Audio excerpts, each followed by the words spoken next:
as the mayor declared martial law today, naming Detroit as the most dangerous city in America. The homicide rate is at its highest in 40 years. Community activists fear the projects known as brick mansions will become a no-go zone. More protesting of the construction of the 4-foot wall that will separate brick mansions from the rest of the city. Police checkpoints will monitor all movement in and out of brick mansions. 생활은 발표의 연속이다. 안녕하세요. 비어스팀의 발표자 장선입니다. 여러분 반갑습니다.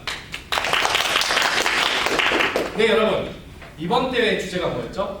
바로 2050년 대한민국을 상상하다였습니다.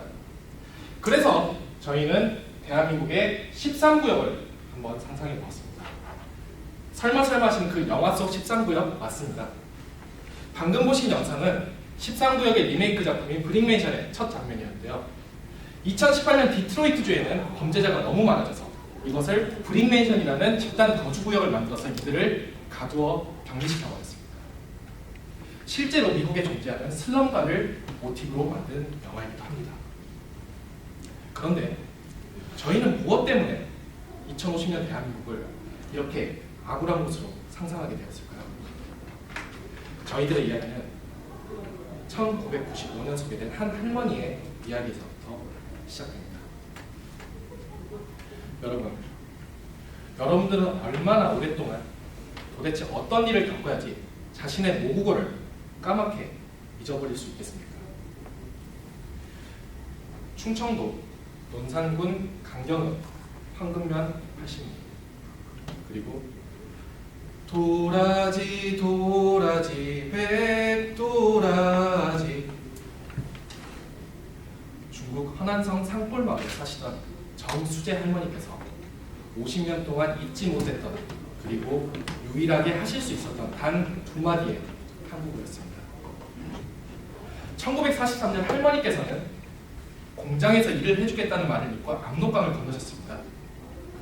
하지만 깨달으셨죠. 자신이 도착한 곳이 공장이 아니라 일본군의 막사였다는 것을. 일본은 패망을 할 때까지 할머니께서 겪으신 참상은 우리에게 잘 알려진 그대로였습니다.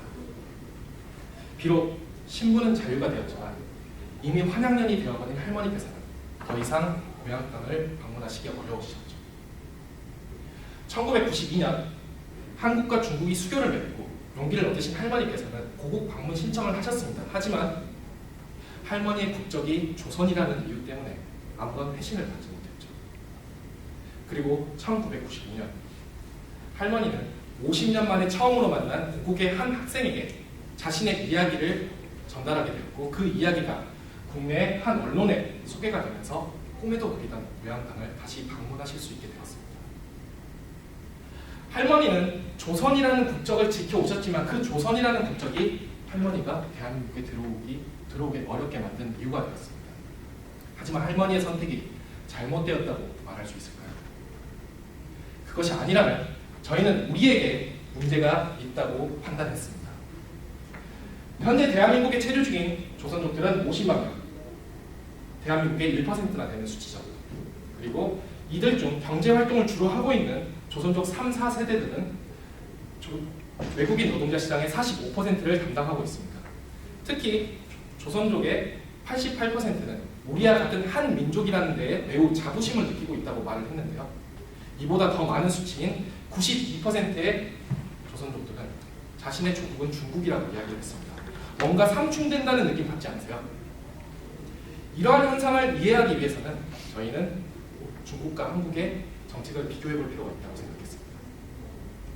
1960년 중국과 북한은 조약을 통해서 조선 사람들에게 중국인 그리고 북한인 그리고 중국 거주 북한인 세 가지의 선택권을 주었습니다.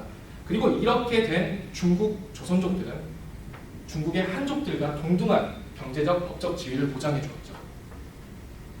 또한 지금도 강력한 산하 정책이 시행되고 있는 가운데서도 조선족은 2명의 자녀들을 허용하고 있으며 중국 내 유일한 소수민족 대학인 연변대학을 설립하도록 도와주었습니다. 한국은 92년 한중 수교가 이루어진 후에도 조선족의 국적에 대해서 아무런 언급을 하지 않았습니다. 지금도 중국이 조선족들을 외국인 노동자 혹은 재외동포로 분류하고 있을 뿐이죠. 특히 이 재외동포의 개념 같은 경우는 처음에는 포함이 되어 있지 않다가 나중에 돼서 조선족들의 항의로 포함되게 되었습니다. 여러분, 한번 생각해 봅시다. 여러분들이 조선족이라면 같은 민족이었지만 다른 국민으로 분류하는 대한민국, 그리고 다른 민족이었지만 같은 국민으로 대해주는 중국, 어느 나라를 선택하시겠습니까? 현재 우리가 조선족들에게 저지르고 있는 차별을 과거에 미국이 다른 인종들에게 행했었습니다. 흑인, 백인 우월주의가 낳은 차별은 흑인과 히스패닉들을 다른 구역으로 몰아넣고 그렇게 형성된 슬럼가는 오늘날까지도 미국의 문제로 남아 있습니다. 2050년 현재 대한민국에는 이 땅을 나의 조국이다라고 생각을 하며 차별과 편견 속에서 살아오신 조선족 1, 2세대들이 아직 남아 있습니다. 하지만 2050년이 가까워질수록 자신은 물론 자신의 부모님, 자신의 조부모님이 받은 차별을 눈으로 보고 자라온 조선족 3, 4세대들만 남게 되는 것이죠. 그리고 이러한 상황이 크게 변하지 않는다면 이들은 계속해서 우리 사회를 겉돌게 될 것이며 어느 순간 그들만의 집단 구역으로 만들어 갈 것입니다. 그렇게 형성된 집단 구역은 우리들이 거주하거나 방문하는 게 꺼려할 것이고 서로 간의 이해와 관심은 더욱 줄어들게 될 것입니다. 그리고 어느 순간 대한민국 한복판에 심리적 벽이 물리적 벽벽으로 바뀌어버린 대한민국의 13구역으로 다시 만들어지게 되는 것입니다. 여러분, 저희가 상상하는 13구역 이제 좀 이해 가시나요? 저희가 이러한 모든 상황을 해결할 수 있는 해결책을 딱 제시하면 너무나도 좋겠지만 저희가 내린 결론은 사람들의 인식을 단기간에 바꾸는 특효약은 없다는 것이었습니다. 하지만 우리에게 아직 시간이 남아있죠. 현재 대한민국에서 접할 수 있는 조선족의 이미지는 보시는 바와 같이 매우 부정적으로 그려지고 있습니다. 또한 이렇게 대놓고 조롱의 대상으로 만들어 놓기도 하죠. 우리가 조선족에 대해서 이런 것들만 보고 듣고 있는데 어떻게 조선족에 대해서 다른 생각을 가질 수 있겠습니까? 그래서 저희는 이곳에서부터 문제 해결을 시작해야 된다고 결론을 내렸습니다. 조선족을 대한민국에 현재 살고 있는 한 사람, 그리고 우리 사회의 일원으로 인식시키는 것 자체부터 문제 해결의 시발점이 될 수 있다고 판단했습니다. 저희는 SNS 페이지를 운영하고자 합니다. 이 SNS 페이지에 담기는 조선족들의 내용은 그들이 어떻게 살아왔고 구구절절하고 한마는 그런 이야기가 아니라 그들이 일상 속에서 느끼는 그냥 소소한 평범한 이야기들을 담고자 합니다. 이것을 통해서 조선족도 우리랑 똑같은 사람이라는 너무나도 당연한 사실을 다시 한번 상기시키는 것이죠.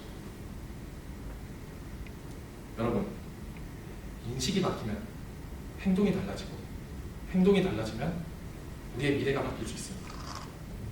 오늘 들은 이야기가 여러분들 인식에 조그만 변화라도 불러일으켰다면 이 이야기를 또 다른 사람들에게 전달해 주세요.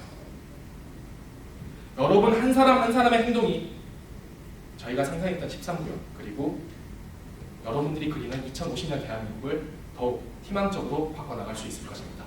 감사합니다. 8분 26초 나왔습니다.